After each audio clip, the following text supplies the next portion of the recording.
Seja muito bem-vindo ao nosso canal de estudos bíblicos. Seguimos com a nossa série sobre os livros de Josué, Juízes e Rute. E hoje chegamos a um trecho de Josué que abordaremos o capítulo 11, o 13 e o 18. Por isso que é importante você ter em mãos a sua Bíblia, pois leremos algumas passagens que usaremos como base para o nosso estudo. E é importante também juntos orarmos ao Senhor para que Ele nos oriente ao longo de toda essa exposição. Vamos lá? Gostaria que você me acompanhasse nessa oração. Nosso Deus e Pai, nós te agradecemos a oportunidade de estudarmos a Tua Palavra.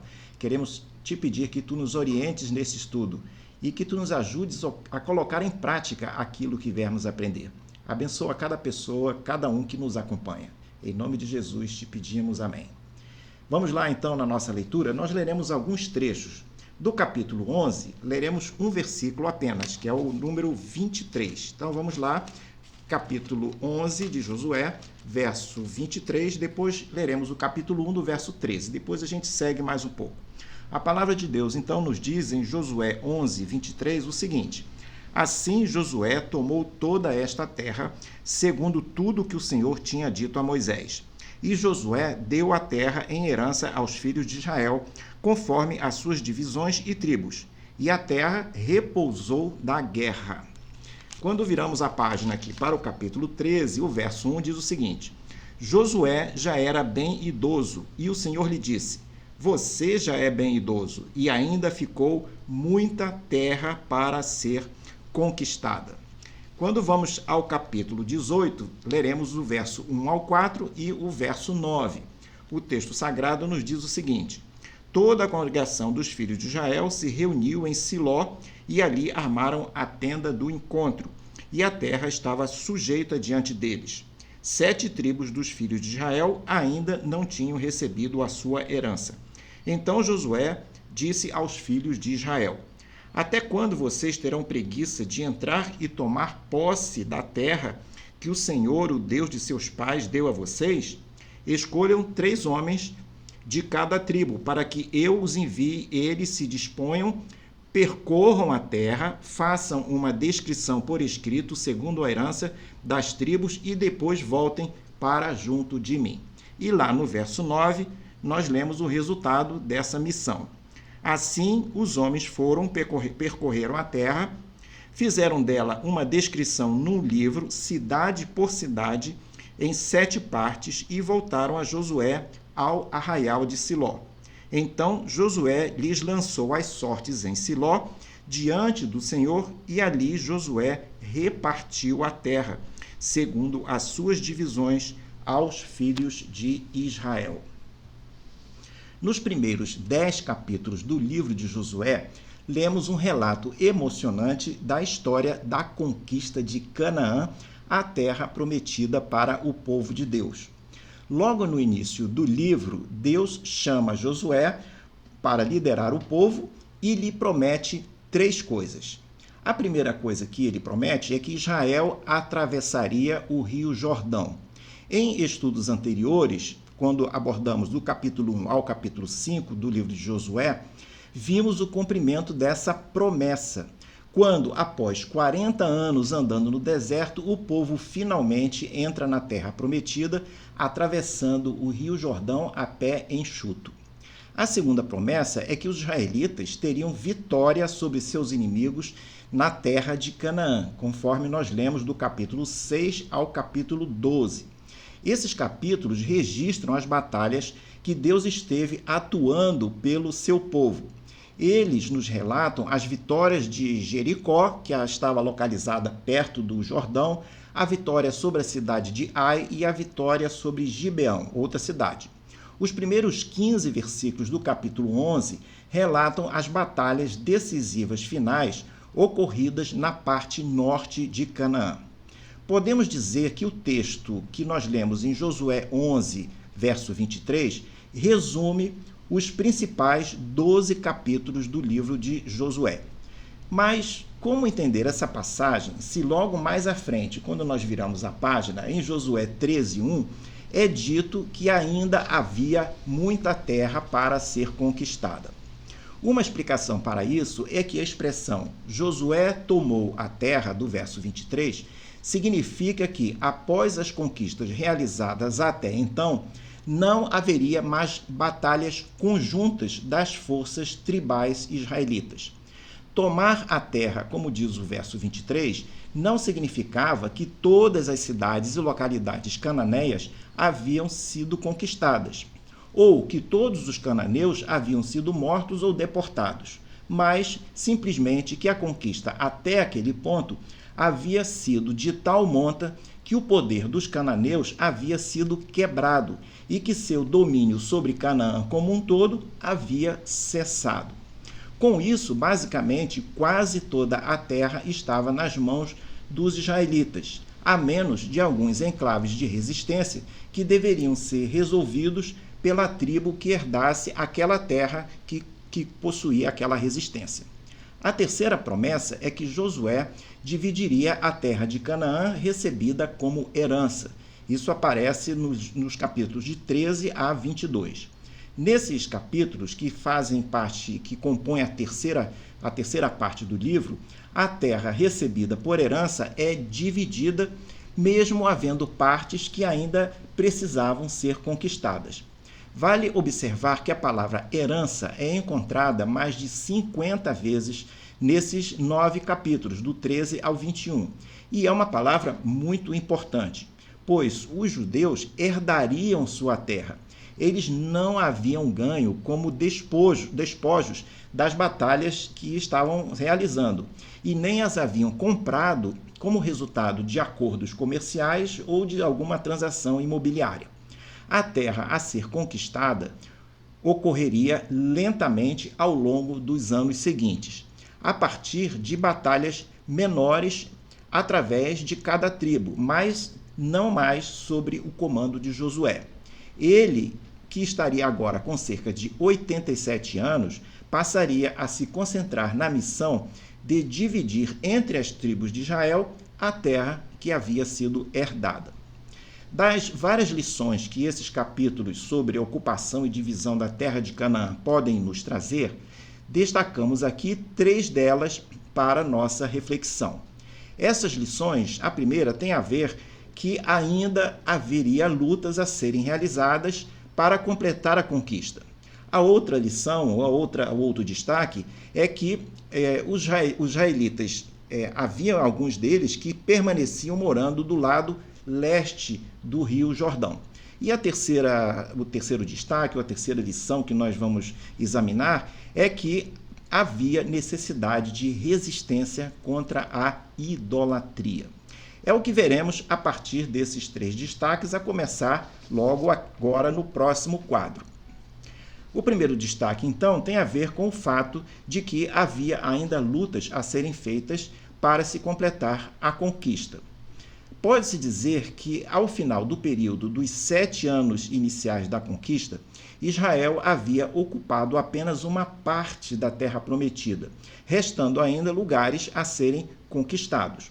Josué havia removido as ameaças militares mais relevantes à existência de Israel, mas novas conquistas demandariam que as tribos passassem a lutar de forma individual, pois aquela fase de coalizão militar entre as tribos havia terminado.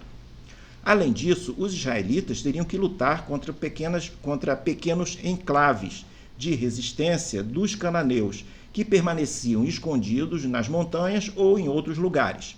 E nem sempre essa luta dos israelitas, eles seriam bem sucedidos contra esses enclaves. Por exemplo, em Josué 13:13, exemplifica o caso de um fracasso das 2 tribos e meia que ficaram do lado leste do Jordão em conquistar o território de Jesur e Maacate, que ficava lá naquela região. Até o dia em que o livro de Josué foi escrito, essa oposição cananeia dessas 2 tribos, Jesur e Maacate, ainda permanecia nesses locais. Os cananeus de lá seguiam atormentando os israelitas, algo que acaba se repetindo em outras tribos e em outras regiões também. Na tarefa que lhe caberia de dividir a totalidade da terra, Josué teria que usar muito de sua fé, pois estaria destinando às tribos certas regiões que não haviam ainda sido conquistadas totalmente. O livro de Josué celebra as grandes vitórias, as promessas e triunfos que Deus realiza, mas não esconde que houve derrotas entre os israelitas. E por que as derrotas? O cumprimento de promessas na história de Israel acabou se limitando pelo fracasso dos israelitas em obedecerem aos planos de Deus. Isso continua acontecendo hoje na vida de muitos crentes. Há crentes que deixam de receber bênçãos, respostas a orações e não ver promessas realizadas porque não se mantém nos caminhos do Senhor. Duas razões sugerem como possíveis explicações para o fato de Israel não resolver de forma expedita o restante da conquista. O primeiro possível motivo é que os israelitas talvez estivessem cansados de lutar. Com isso, simplesmente não queriam manter-se engajados nas batalhas. O segundo motivo é que eles tinham interesse que alguns grupos cananeus lhes pagassem tributos. Eles queriam segurança financeira às expensas de andar nos caminhos do Senhor. É o que acontece com muitos crentes hoje que apresentam tendências que poderíamos dizer materialistas. Em resumo, o povo de Deus não queria continuar lutando contra as resistências dos cananeus, fazendo aquilo que Javé lhe dissera de ordenar a eles fazerem, porque eles queriam, na realidade, facilidade, tranquilidade, paz, mas tudo isso a qualquer preço. Essas são coisas que até hoje tentam e ameaçam a fidelidade dos crentes como o povo de Deus. No próximo quadro, nós vemos um balanço da conquista de Josué conforme relatado lá no capítulo 18, verso 1 a 10. Você poderá ver aí uma tabela que na primeira coluna o nome das tribos de Israel por ordem alfabética. Na segunda coluna é colocado números que foram resultado de um censo que eles fizeram antes de entrar na terra, onde consta os nomes de homens acima de 20 anos. Então você vê aí a tribo de Asher, por exemplo, tinha 53.400 homens. Na coluna do lado existe em percentagem quanto que era esse número em total, em relação ao total dos homens que foram recenseados. Esse total é de 624.730 homens. E se nós considerarmos que essa contagem é apenas dos homens, considerarmos ainda as mulheres e as crianças, nós vamos chegar a números que vão de 1.900.000 a 2.500.000. Então, usualmente, acabamos considerando o número de 2 milhões de pessoas que compunham o povo de Israel. Na coluna 4, ainda, nós podemos ver uma avaliação que os israelitas fizeram da qualidade da terra que estava sendo dividida entre eles. Na coluna 5, o percentual de cada uma das tribos que estava ficando com a terra. Então, novamente, pegando como exemplo apenas a primeira linha, a tribo de Asher, com 53.400 homens recenseados. Esse número correspondia a 8,55%, não do povo todo, mas daquela medida de recenseamento. A qualidade da terra era boa, essa terra correspondia a 5% do todo, e naquele momento inicial eles haviam conquistado 0 da terra. Então você tem aí toda uma tabela que mostra isso com mais detalhes. Se você baixar o nosso arquivo em PDF, que tem o resumo do nosso estudo, você vai encontrar essa tabela lá e poderá examinar com mais tranquilidade. No lado direito, você tem um mapa mostrando as localizações das tribos, a parte geográfica da localização dessas tribos. No próximo quadro, nós seguimos então, continuamos a ver os 3 destaques sobre a ocupação e a divisão da terra de Canaã, e agora nós vemos o destaque número 2. Esse segundo destaque ele tem a ver com os israelitas que se mantinham do lado leste do Rio Jordão.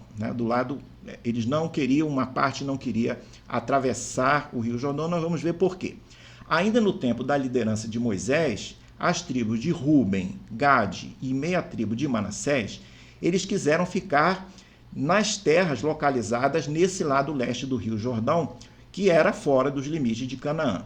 Eles diziam que aquela terra era boa para a criação de gado e que eles não se importariam em viver fora da terra prometida, mesmo que isso os levasse a ter povos pagãos como vizinhos dele. Naquela ocasião, Moisés permitiu que eles se estabelecessem a leste do Jordão. Mais tarde, verificou-se que a terra foi boa para o gado, mas não foi boa para o povo que ficou ali estabelecido, pois a região passou a ser uma área de tensão entre Israel e as nações pagãs de Moabe e Amon.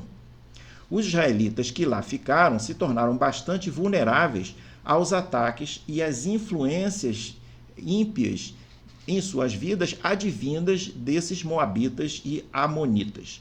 Esse é o caso que nos faz pensar nos crentes que vivem nos espaços limítrofes da prática cristã.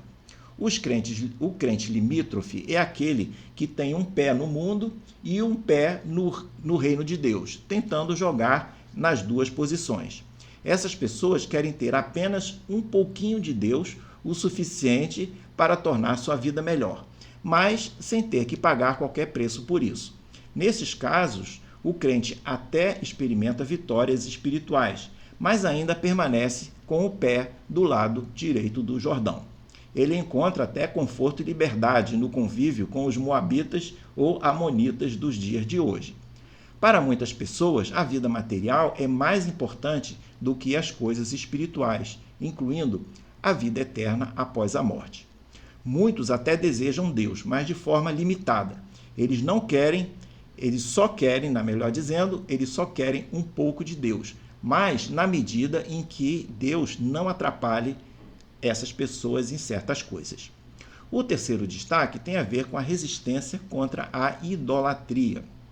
Toda vez que a idolatria e a falsa religião aparecessem e permanecessem entre os israelitas, a integridade deles estaria sendo colocada em risco.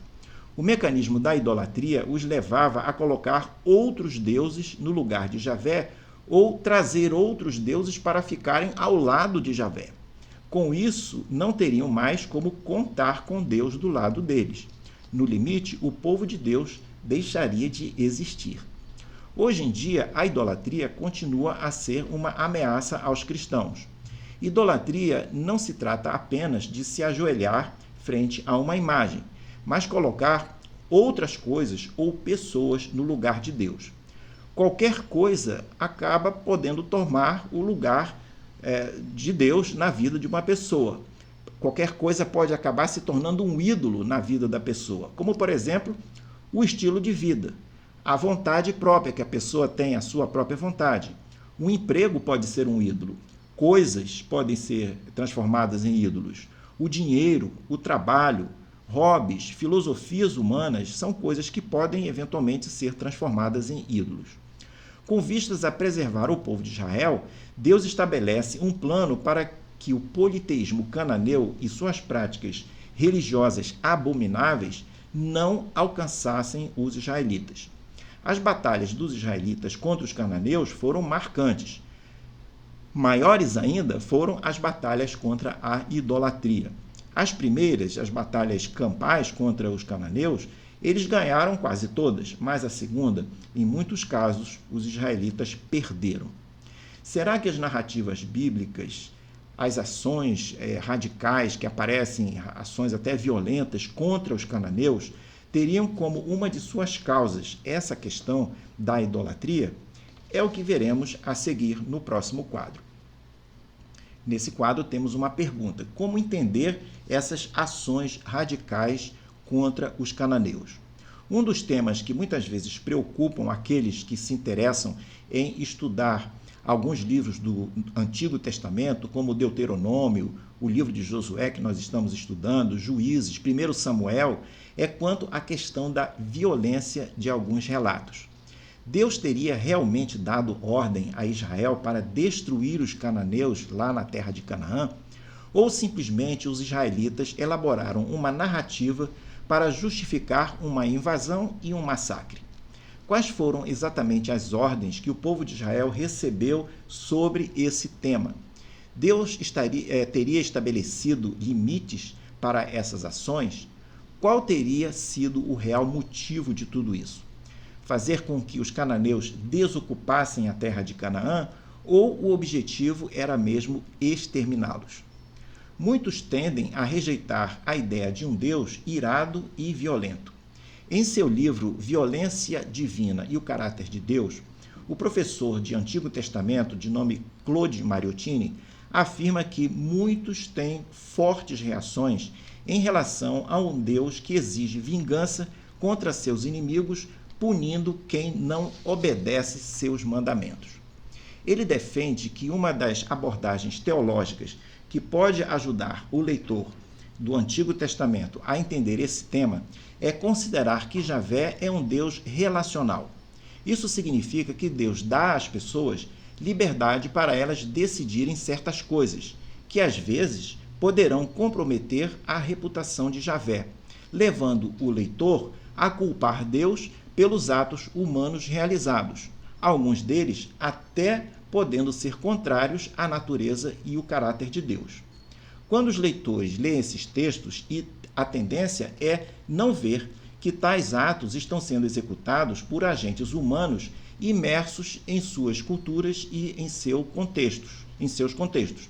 Ao invés de olhar para a responsabilidade humana nessas ações, os leitores culpam Deus pelo ato perpetrado pelos agentes humanos.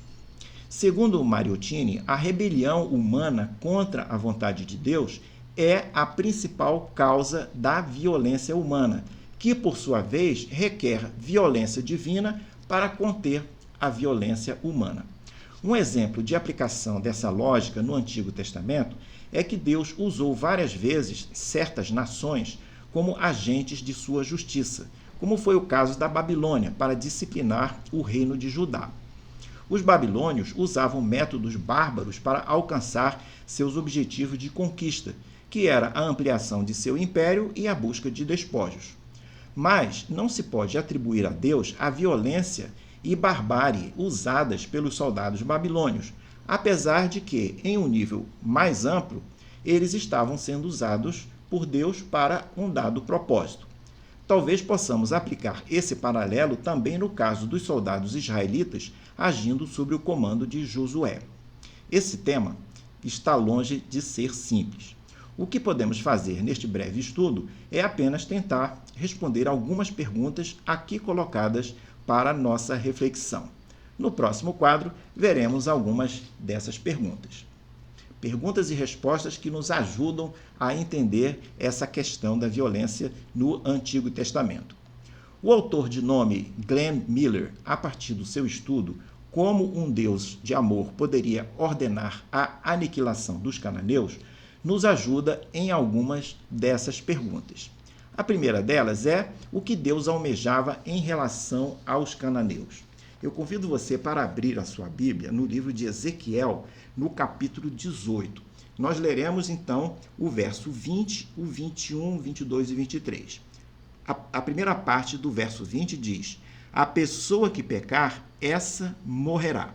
No 21, lemos: mas se o ímpio se converter de todos os seus pecados que cometeu e guardar todos os meus estatutos e fizer o que é justo e reto, certamente viverá, não será morto.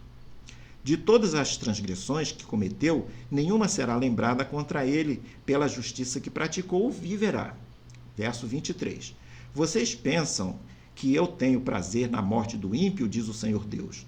Não desejo eu muito mais que ele se converta dos seus caminhos e viva? Em relação aos cananeus, especificamente, é possível que Deus tivesse em mente pelo menos duas coisas. A primeira, que eles se convertessem de seus pecados e passassem a guardar os estatutos de Deus. A segunda coisa, caso eles não se convertessem, ele gostaria, possivelmente, que eles se afastassem completamente dos israelitas, ou por deportação, ou até por meio da morte. Segunda pergunta, o caso dos cananeus foi único na Bíblia ou há um precedente? A busca de casos anteriores, especialmente na história do Antigo Testamento, pode nos ajudar a compreender o ocorrido com os cananeus. Sodoma e Gomorra, o dilúvio, a destruição dos amalequitas, esse último episódio descrito em 1 Samuel 15, verso 2 a 5, são alguns precedentes que encontramos no Antigo Testamento. Esses eventos podem ser vistos como indicações de um possível padrão bíblico para casos extremos de corrupção e maldade. Cumpre ressaltar que em todos esses relatos, e antes da culminância das respectivas crises, respectivos julgamentos, esses povos tiveram acesso à verdade e tiveram oportunidade de mudar. Esse acesso à verdade ou o acesso ao conhecimento de Deus ocorreu através de contatos diversos com homens de Deus, por períodos que variaram de 25 anos a 400 anos. Um episódio interessante foi o caso de Nínive, capital da Assíria, relatado em Jonas capítulo 3, versos 5 a 9, quando o povo se arrependeu e foi poupado. Nota-se que, como elemento comum entre esses povos corrompidos, muitas de suas práticas eram perversas e eram públicas. Nas ações estabelecidas por Deus, se houvesse inocentes, estes seriam livrados ou teriam o sofrimento minimizado. Pais que fossem tementes a Deus seriam poupados, como ocorreu com Ló no episódio de Sodoma. Outro ponto a considerar é que os cananeus conheciam Javé. Eles sabiam da chegada dos israelitas e sabiam que Deus haveria de julgá-los. Poderiam ter mudado de rumo, mas não o fizeram. Terceira pergunta. Qual o motivo, no próximo quadro, qual o motivo de Deus desejar deportar os cananeus de Canaã? Os cananeus formavam uma civilização que antecedeu o tempo de Abraão. Possuíam uma cultura guerreira e eram dados a violências e intransigências diplomáticas. Na época da conquista de Canaã pelos israelitas, eles estavam distribuídos em cerca de 10 nações com pelo menos 30 reis. Possuíam cultos politeístas com práticas consideradas abomináveis, o que incluía sacrifício de crianças. Incluía também incestos, bestialidades, perversões sexuais e prostituição sagrada, tanto masculina quanto feminina. Por volta de 1400 a.C., os cananeus haviam se tornado uma civilização extremamente corrupta e decadente. Suas práticas foram consideradas repugnantes e proibidas para Israel. Por conta delas, Javé estabelece medidas severas de prevenção e isolamento para os israelitas, possivelmente até visando evitar contágios de doenças oriundas das práticas cananeias. Quarta pergunta. No caso dos cananeus, qual era o objetivo primário de Javé? Seu objetivo possivelmente era remover os cananeus para longe da terra prometida, de modo a minimizar sua influência maléfica sobre o povo de Israel. Lá em Levítico, capítulo 18, verso 25 a 30, você encontra algumas informações sobre essa questão, um pouquinho que complementa essa nossa abordagem. O alvo não era exterminar a nação, mas deportar o povo. Anos mais tarde, o povo de Israel também seria deportado para a Babilônia por conta dos seus pecados contra Javé. O texto bíblico nos informa que os israelitas não deveriam destruir cidades e edifícios, com exceção dos casos especiais de 2 ou 3 cidades, tais como Jericó e a capital Hazor. Não deveriam destruir a vegetação, conforme Deuteronômio 20, 19. Não poderiam ficar com objetos de culto, conforme Deuteronômio 7, 25. Deveriam oferecer paz para as cidades fora de Canaã, conforme Deuteronômio 20, 10. Havia restrições em como os israelitas tratariam as mulheres prisioneiras de guerra nas cidades de fora, conforme Deuteronômio 21, 10 a 23. O objetivo, portanto, segundo aquele autor que citamos, Glenn Miller, era que o povo cananeu desocupasse a terra. A morte seria consequência de não sair. Alguém poderia perguntar, mas por que Deus não usou desastres naturais para afastar os cananeus daquela terra ao invés de mandar matá-los à espada? Uma possível resposta é que Canaã era uma promessa e um presente de Deus para o seu povo. Seria razoável destruir a terra com desastres naturais, tais como secas, enchentes, terremotos, lavas de vulcões, para então entregar a terra destruída de presente para aqueles novos habitantes que estariam chegando? No próximo e último quadro, chegamos à nossa conclusão. Mesmo diante de um cenário histórico e duro como esse de violência no Antigo Testamento, creio que podemos encontrar algumas aplicações para nós nesse estudo. A primeira aplicação é que, ao avaliar a violência do Antigo Testamento, importante não sair julgando atos de Deus. Devemos ter muito cuidado em tentar assumir o papel de juiz de Deus. Não temos nem conhecimento e nem justiça própria, e nem dados suficientes que nos permitam fazer um julgamento justo. Além disso, esse não é o nosso papel. A segunda aplicação é que Deus sempre reina, mas, por sua opção, nem sempre governa processos. Esses, por sua vez, são tocados de forma corrompida pelo próprio ser humano, chegando a níveis tão abomináveis que acabam por requerer a intervenção divina. Terceira aplicação. Apesar de Deus ser alguém que executa sua justiça, ele é também um Deus de muitas oportunidades. Os julgamentos finais de Deus sempre foram precedidos de oportunidades de mudança. O problema é que, em muitos casos, a pessoa não muda e segue a vida se afastando cada vez mais dos caminhos do Senhor. Quarta aplicação. Podemos hoje não ter o perfil abominável dos cananeus do tempo de Josué, mas também vivemos em uma sociedade bastante corrompida, que também requer mudança. Como afirma a mensagem do Evangelho, essa mudança, antes de ser da sociedade como um todo, deverá ser uma mudança individual, o que nem sempre acontece. Finalmente, podemos dizer que conhecer a cultura da época dos cananeus e suas práticas poderá nos auxiliar a compreender um pouco o que ocorreu. Entretanto, é provável que, mesmo assim, teremos dificuldades para responder a todas as perguntas. E mesmo que consigamos responder a todas elas, será difícil entender o que realmente aconteceu. Nesse caso, deveremos aceitar a palavra, crendo que, mesmo sendo além da nossa compreensão, a justiça de Deus é justa e perfeita. Ficamos hoje por aqui. Se você gostou desse estudo, fale dele para os seus amigos, mande o link para que eles também possam conhecer o nosso estudo. No próximo quadro, você poderá ver o panorama de toda essa série que estamos desenvolvendo sobre os livros de Josué, Juízes e Ruth, e eu espero vê-lo numa próxima oportunidade. Um grande abraço.